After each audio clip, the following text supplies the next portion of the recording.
Hey guys, Tatiana Ward here. Thanks so much for checking in with me.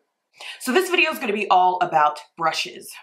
It's already overwhelming trying to figure out everything that you need for your kit if you're trying to become a makeup artist. What foundations, what eyelashes, what eyeshadows, just all of the above is overwhelming. Especially brushes. So I wanted to bring you guys a video that just goes over what the years have taught me in terms of which brushes I use most frequently and how I use them. When I started working at MAC, I remember asking one of the girls that worked there how she collected her brushes. And she told me that with each paycheck, she bought a new brush, regardless as to whether or not she knew how to use it, and she taught herself how to use it. Now, in theory, that sounded like a great idea. But she was a full-time MAC member. I was only a freelancer, which meant that my work came sporadically. So I wasn't making enough money to just buy their expensive ass brushes. Not only that, but I didn't get the discount that she got. And in the very beginning of trying to become a makeup artist, I put the pressure on myself to have name brand products like MAC, thinking that that was just so important. And I went home, got on eBay, and bought like 2 packs of knockoff MAC brushes. Now, this is around about 9 years ago, so that doesn't even exist anymore, I'm sure. Or the link to wherever I bought those from on eBay doesn't exist anymore, I mean. But I think it's pretty ironic, a brush like this, I still have and I still use. This is one of my knockoff MAC brushes. But a really important lesson to learn was that it really doesn't matter the brand of the product that you're using. It's all about the skill that you are backing it up with. So as time progressed, Sigma Cosmetics began emerging. If you haven't heard of Sigma, it's an online brand, started online probably 8 or 9 years ago. And they started coming out with brushes that were affordable. You could buy them in packs. I bought my first large brush set from them. There's a picture of the set that I bought in this video. It's probably here or here. I've since built a relationship with Sigma, and I have a code that you can use. It's BEATFACEHONEY to get 10% off of your purchase. And yes, this is a product that I actually use. When Sigma first came out, obviously they were a starting business, so the prices were different back then. The prices have gone up, but I can attest to the fact that they really are a good product, and I have so many of their brushes. But just like black eyeshadow, just like foundation, just like blush, every single brand offers very similar things. So if Sigma is not in your price range, and you're not able right now to buy their brushes, I encourage you to look for similar shapes to what you see me talking about. So getting started, I did mention this is one of my knockoff MAC brushes that has withstood the test of time. It's like an 8-year-old brush and it's still going. This is a shape that you can use in so many different ways, but every single brand makes a shape like this. So this is a MAC 239, just a flat eyeshadow brush. And that's exactly what I use it for, placing eyeshadow on the lid primarily. But I can also use the tip of it as under the brow for a highlight. I can also use it under here to put eyeshadow on the lash line down there. So that's something that you need multiple of. Okay, and forgive me, these brushes are used and some of them are looking pretty grimy, but this brush is my Sigma Cosmetics E40. Again, a brush that I have to have multiple of. So many different uses. Mainly for your transitional colors right in between there. Also, I'll use this brush to powder under somebody's eye with. You could put a little highlight on with it. I love a brush that has multiple uses. And through the years, I've collected so many brushes. I mean, this is the bag that I keep my brushes in. It's a Zuka bag. And you can see there's quite a few brushes in there, but this alone is my dirty brushes. And there's more dirty brushes. I collect so many because, number one, I'm lazy. And if I don't want to wash my brushes, I know that I have duplicates. And also if I have to do multiple people in one sitting, I have dupes. This is an awesome one that I use so often as well. It's the Sigma E45.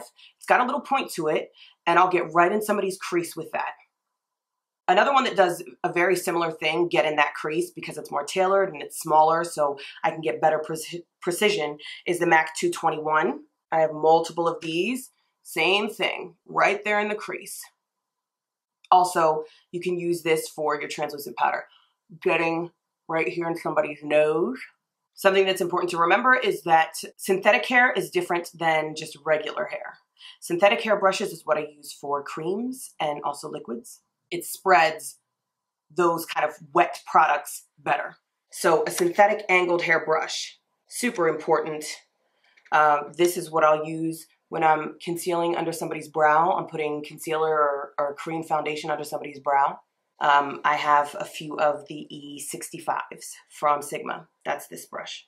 This is the brush that I use for contouring. It is the 535, and that's only for powder contouring. So going in here, I like to turn it on its side. Going up here, powder contour. Now cream contour underneath, I love this brush. This is a Makeup Forever brush. All of Makeup Forever's brushes are synthetic hair. They are a cruelty-free brand. This is the 150, and like I said, for the cream contour, this is what I'll use. I like it because it's at an angle. So I'll use it on the cheeks and the forehead. You gotta have some kind of a lip brush. Especially nowadays because the matte lipsticks or liquid to matte lipsticks are popular. You can really get up against somebody's edge and not use a lip liner if you have the right lip brush. To sanitize the brush, you can just use 91 proof alcohol. This angled brush is great. It's an E70 from Sigma Cosmetics. I'll use this for powder contouring the sides of somebody's nose, right down here. You can also carry that up in here. That angle makes it great for just that. Any teeny tiny little brush like this. This is a MAC brush. It is number, some of these are so old that the numbers have worn off, but 220. This makes it a lot easier and precise to get your highlight right under the brow if you're using an eyeshadow under there, or to go under the lash line. This is actually the first and one of the few actual real MAC brushes that I own, and this is the first one that I ever bought. Probably because it was cheap. I don't remember my theory behind buying this one first, but I'm thinking that it was probably because it was cheap. Sigma makes one like that. It's an E32. Okay, a concealer brush. Gotta have multiple of those. This is the 195 from MAC. This is what I use to put on somebody's cream or liquid concealer under the eye. Center of the forehead, chin. I'll turn it on its side where it's thin and drag it down the middle of the nose. Many, many brands make concealer brushes. You need a few of those. This Smashbox angled brush. I love this one just for putting in somebody's eyebrow. Suppose I put a pencil through somebody's eyebrow, like a wax-based pencil. I'll take this brush with nothing on it and just spread it through and make sure that I don't have any lines. I think this is the only brush that I have from Smashbox, and I have multiple of them because I love this brush so much. This is a Sephora brand brush that I never would have bought on my own, but I'm so glad that I did. When I was doing Nicki Minaj's makeup, she insisted that I get a flat blush brush. Now, I had never heard of that. I'm like, what the heck is a flat blush brush? Typically, we use this as a blush brush. But I went on a hunt. She couldn't tell me which brush to get. She just said I want it to be a flat blush brush. And I was like, okay. So I went to Sephora. That was the closest thing to where I was. And I found this one. It's better to place than it is to rub the blush. It makes it more pronounced and you get just easier precision when it's flat like that. So I'll use it for the color blush on one side and then I'll flip it and put a highlight on with the other side. Absolutely love this brush. Another thing that I learned from celebrities is pinching the brush. You can take your translucent powder, pinch it, and place it under the eye. And then oftentimes, if I'm using this brush to do that, I'll just carry it down and put the translucent or whatever all over powder with this brush. Don't laugh, but this is like the only one that I could find of this. So at the current moment, without digging too deep. This is the MAC 263. I know it looks so dingy. Ooh. But this is what I'll use for my cream eyeliners or my gel eyeliners, which is the only kind of eyeliner that I use. This brush in particular I really like because the angle is steeper on it than any other brush that I've found. And when I'm using gel liner, when I'm doing gel liner, I use the very tip of my angled brush.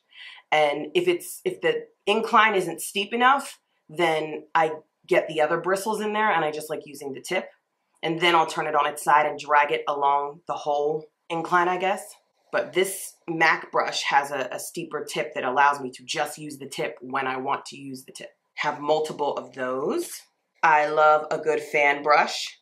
This is Makeup Forever's. This is the 120. I love that for a highlight. It wraps around somebody's cheek, which I like about the fan brush. Don't really have to have too many of those, but you know, one is good. I showed you guys my Makeup Forever brush that I put on my cream contour with, but Beauty Blender, it just goes without saying, you gotta get it. I always like to carry them in black, number one, because I hate the color pink. Number two, because they don't look as dingy as soon as the pink ones do. You can get these from namies.com. That's Naimies. You can get them in a bag instead of just buying them individually. It's gonna run you some money, but at least you'll have 5 of them, because I mean, I have a whole bag of them. And to place, like if I'm baking, which I don't do very often, but if I am, I'm gonna use this. This is the Makeup Bullet, and I like it because the tip is stronger on this than a Beauty Blender. The Beauty Blenders don't always come. Some of them come with a more rounded tip, and some of them come more at a point, but this, I can squeeze it and really get in the creases of somebody's eye with it. Also, I never use it this way, but you can use it this way. You can use it on your finger, and it's the same consistency as the Beauty Blender. It's not like the knockoffs that you buy of Beauty Blender where they're harder. It's the same quality, which I really love. And this is a brush that I love. I love it because it's so dense. It's got like weight to it, so you can really plop it on somebody's skin. If I'm trying to put face powder on, I feel like I could really plop it and like set it into the face. This is a Makeup Forever, and it's a 128. Now, you kind of got to throw everything out the window because I mentioned that Makeup Forever is a brand that's cruelty-free and all of their brushes are synthetic. But like I just said, I use this for powder. But I just use it because it's a unique shape. It's something that you don't see often, and just the density of it. Like I said, I like to plop with it. Okay, and the E15 from Sigma. I love that to put on a cream contour on somebody's nose. So I'll go right down the edges of their nose and place that dark cream contour, and then I'll begin to fan it out. You can use that flat edge for it.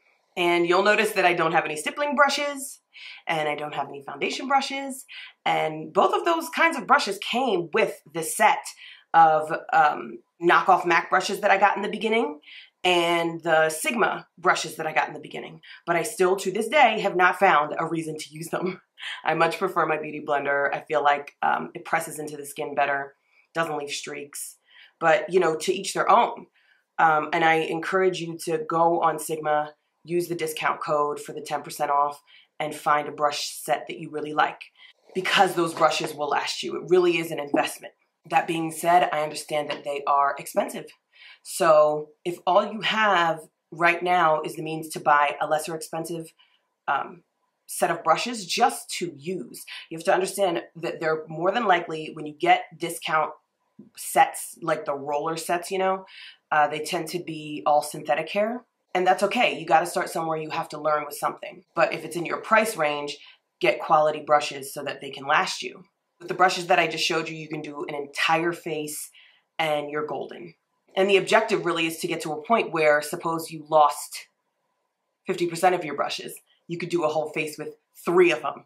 I have brushes that I don't even prefer to use, that I don't even particularly care for, but you see that they are dirty because I do use them. Because if all of my good brushes are run out, if I've been that lazy that I just don't wash them, I still have backup and I can get it done with what I have. So that's that. It's really not as complicated as some people would like to make you think. So I hope that this kind of simplified it for you and also showed you that there's multiple uses for many different brushes. Don't be overwhelmed. Don't feel like they just have to be NARS or MAC, because nobody is really looking at your brushes if they've hired you because they see what you can do. And if that's what I was using to get my result, then what did it matter? And you never stop learning and you never stop growing as an artist, but you got to start somewhere. So be encouraged. Don't be overwhelmed. You will get there. And that's all I got for you this time. I hope this was helpful. And oh, don't forget, I am still running a contest. You've only got a few days left to enter the contest to win the Stellar ring light, 18-inch ring light that I'm using right now. I'll put a link somewhere in here so you can watch the video and learn how you can enter that contest. And that's it. I'll see you guys right back here real soon. Bye.